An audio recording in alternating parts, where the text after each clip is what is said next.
欢迎收听8月21号的迦南之声，我是世谦牧师，平安。我们今天要来分享撒母耳记上17章1到30节，这就是他。延续着前几天我们听到上帝拣选大卫之后，赏赐他，磨塑他，锻炼他，具备各式各样成为君王，特别是成为一位合神心意的君王所需要的能力。而这样的一个过程，就是从这就是他这句话开始的。16章的12节让我们看到上帝透过撒母耳选中了一位大家想都没想到的人成为君王。而今天我们要来认识上帝眼中的大卫，跟我们想的有一样吗？这位耶和华军队中的大卫，今天要让我们来认识，要来 RPG 祷告的经文，在17章的26节。大卫问他旁边的人说，若有人杀死那非利士人，除掉以色列的羞辱，他会得到什么呢？到底那位受割礼的非利士人是谁，竟敢藐视永生上帝的军队？哇哦，大卫在这段经文好大的口气，好有信心。他说竟敢藐视永生上帝的军队，也就是说以色列人就是永生上帝的军队，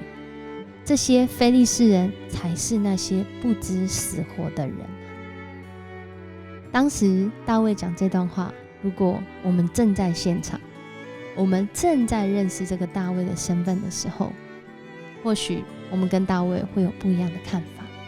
因为在那个时候他连其中的士兵都不是，他只是被爸爸叫去送便当的年轻人。好像年轻就没有能力吗？好像年轻就会被看轻吗？上帝常常跟人所想的不太一样。今年台大要校长遴选第13任的台大校长，出现了一位史上最年轻的候选人，48岁的台大电机系教授叶丙成。我们都知道最近的新闻讲到许多学术伦理的争议，然而在这些争议当中，这些校长遴选的候选人一定多多少少都需要面对这个议题。然而在这其中，叶丙成他提出他对台大的肯定，以及他对台大的愿景。他说到过去30年大家努力让台大被认识，我们都知道这是一所名校在台湾，并且并不是那么容易考上。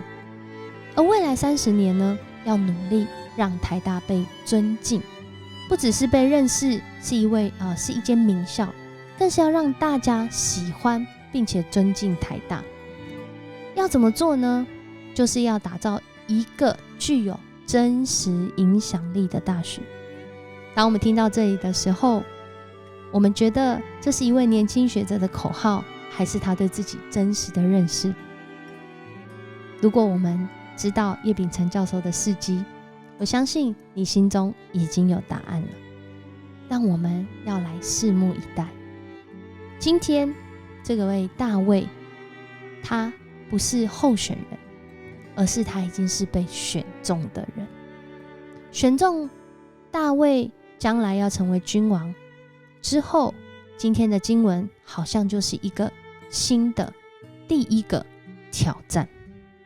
而这挑战是什么呢？就是在以色列和非利士人的战争中，成为那个送便当到以色列军营的人。牧师，送便当有什么好挑战？我有时候也都在送便当给别人啊。送便当并不挑战啦，其实挑战的是以色列军队在当时面对这场战役对自己的认识。而大卫就在这里面让人看见他那与众不同的眼光。今天的这段经文很清楚地让我们看见，这是一个实力相当悬殊，不仅是战力，更是画面。在当时拥有兵器其实不是一件常见的事，然而非利士人在那个时候派出他们一位很有力量、很有板髓的这个战士，这个非利士人当中的歌利亚。经文说他的身高差不多3公尺，而且他身穿了约57公斤的这些战甲和兵器。在这样的情况中还出来校正，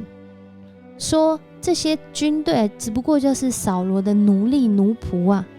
随便选一个人出来打，如果他打赢的话我们就输了，如果我打赢的话你们就输了，就还出来骂阵啊。在这样的情况中，大卫被他的爸爸吩咐要来送便当给他的哥哥和长官，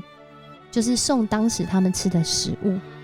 而当他来到这当中的时候，他看见非利士人和以色列的军队面对面在摆好阵势，而且非利士人出来骂阵，又再骂了一遍。而当时这件事情让以色列军队真的是很恐惧啊。以外在条件来说，的确要赢是真的很不容易。然而到底谁让我们能够赢，这才是重点。大卫在今天的经文，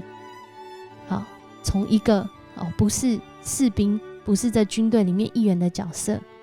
却让我们看见他其实才是真正在上帝心意里面以色列的军队。谁敢向这个永生上帝的军队来骂阵，藐视永生上帝的军队？原来在大卫的眼光里面，他不只是以色列的军队，这个军队是上帝，代表上帝，而且被上帝所拣选的军队。所以在这里面我们可预期的就是大卫他对他自己的认识其实跟别人很不一样。而接下来我们将要看到，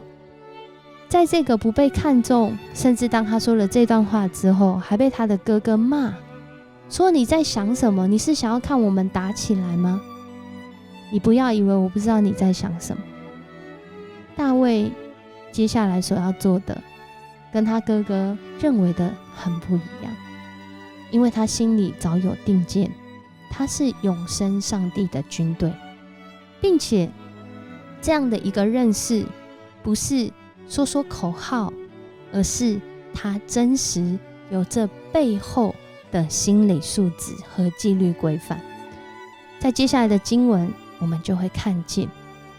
大卫的生命之所以被上帝看中选中，不仅是因为他在各样的环境挑战困难当中仍然敬畏上帝，更是因为他自己的生命不是在那被看见时才操练跟上帝的关系，而是在他还没被看见时，他就已经在锻炼他自己的生命。恳求主帮助我们看到这段经文的时候，不仅是战胜心里的巨人这样的标题，更是看见我们是上帝永生上帝的军队。而在这个军队里面，一个军队就会有他需要锻炼的，不管在体能上还是心理素质上。一个军队之所以会被称为军队，更是在于它有一致的纪律和规范。那我们来思想我所归属的这个永生上帝的军队，这个军队需要具备什么样的心理素质和纪律规范呢？而当我知道之后，我愿意来操练，就如同上帝认识大卫和以色列这个群体一样，今天我们也愿意操练，如同上帝认识我们和我们的群体。也就像这首歌所说的，如你这首歌，我愿意活出你拣选我那起初的心意。我愿意活得更像你，活在主你的圣洁里，活在主你的荣耀里。当我们活在这里头，我们就更知道这个环境看来人无法胜过，不过靠主我们要经历得胜，因为我们是上帝所拣选的军队。我们一起来祷告。主，我们感谢你，谢谢你透过今天的经文提醒我们的生命，思想我们自己在一个环境当中，甚至我们在一个军队里，我们到底是谁的军队？我们到底顺服于谁的心意？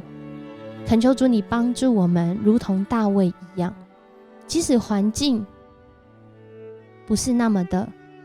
容易来胜过，即使我们自己也还没有这样的身份，然而上帝你却拣选我们，让我们因着顺服于你，因着敬畏你，因着相信你，我们的生命就能够参与在主你的心意里。恳求主你帮助我们，也让我们愿意被主来调整我们的生命，使我们的生命如同归属永生上帝的军队，具有从你来的心理素质，具有从你来的纪律规范，更是具有从你来那永不放弃永远爱你的心意。谢谢你与我们同在，我们向你献上感谢，祷告奉主耶稣的名求，阿们。很高兴跟你分享今天的迦南之声，愿上帝的心意使你在各样或是已经被看清的环境中得胜有余，因为你的归属是上帝。我是世界牧师，我们明天见。